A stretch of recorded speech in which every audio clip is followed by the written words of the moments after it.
Rodri est enfin officiellement un joueur du FC Barcelone. Waouh, le sujet, il va trop bien le maillot du Barça. Hein.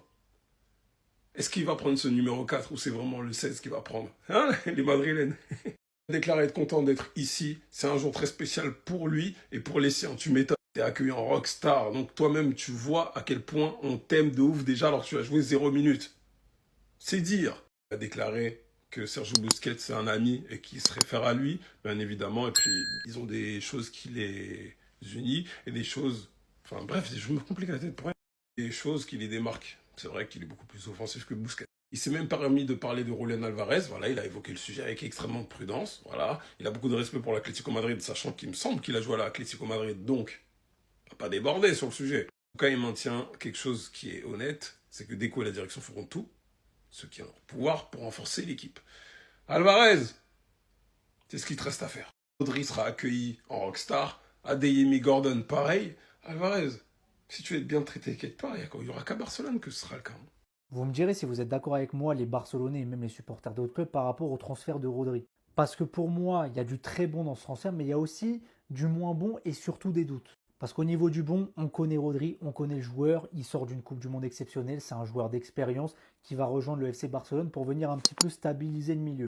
Et ça va très certainement permettre par exemple à un Pedri d'être un petit peu plus libéré offensivement et de moins faire le travail de deux milieux de terrain. Vu que malheureusement pour lui, Frenkie de Jong à côté de lui, il est trop irrégulier, trop souvent blessé, il ne répond pas assez présent. En plus de ça, on sait que Rodri, il va rejoindre des mecs qu'il connaît très bien en sélection, les Koubarsi, les Yamal, les Pedri, les Olmo et j'en passe. Donc il n'aura pas de problème à s'incorporer très rapidement dans le collectif du Barça. Maintenant, pour moi, viennent quand même plusieurs questions existentielles. Déjà, Rodri, il a passé la trentaine cette année. Il a 30 ans, c'est un 96. On sait qu'il lui restait un an de contrat avec Manchester City et le Barça a quand même payé la somme forte de 76 millions, bonus compris, avec tout le package, qui fait quand même cher pour un joueur de 30 ans à qui il restait un an de contrat. Sachant qu'aussi, Rodri, il s'est fait les croisés il y a un petit peu moins de 2 ans de ça, il a mis du temps à revenir et même quand il est revenu, il a fait plusieurs rechutes, des blessures à l'ischio, des blessures au genou, etc. Donc on n'est même pas sûr de sa forme physique et je crois que même là, il est blessé au dos si je dis pas de bêtises. Donc d'un point de vue immédiat, si Rodri n'est pas blessé, oui, il va apporter de la stabilité dans le milieu du Barça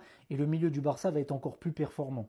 Maintenant, on sait que le football, c'est pas tout beau tout rose. Et avec tout ce que j'ai cité, 75 millions bonus compris pour un joueur de 30 ans à qui il restait un an de contrat, qui s'est fait les croisés il y a 2 ans et qui a fait quand même pas mal de petites rechutes tout au long de l'année et qui là, je crois, a des problèmes au dos. Est-ce qu'au final, le transfert n'est pas un petit peu trop idéalisé par les supporters du Barça? Je pose la question. Moi, la DDK, Dembélé, Doué, Kvara, c'est meilleur que la MSN. La quoi?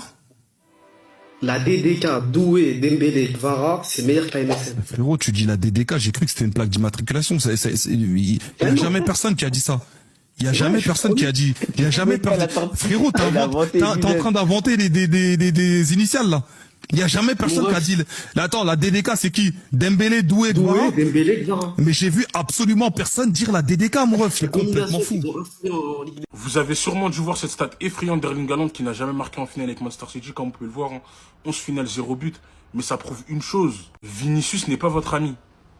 Vinicius n'est pas votre ami. Il est à 16 G en 16 finales. Comme la personne l'a si bien dit en faisant le tweet, il y a des niveaux dans ce jeu. Il y a des niveaux.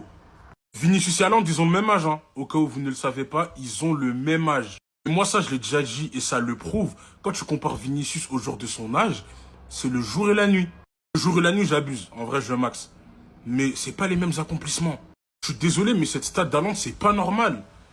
Regardez le nombre de finales qu'il a joué, il n'a même pas mis un but. C'est un buteur.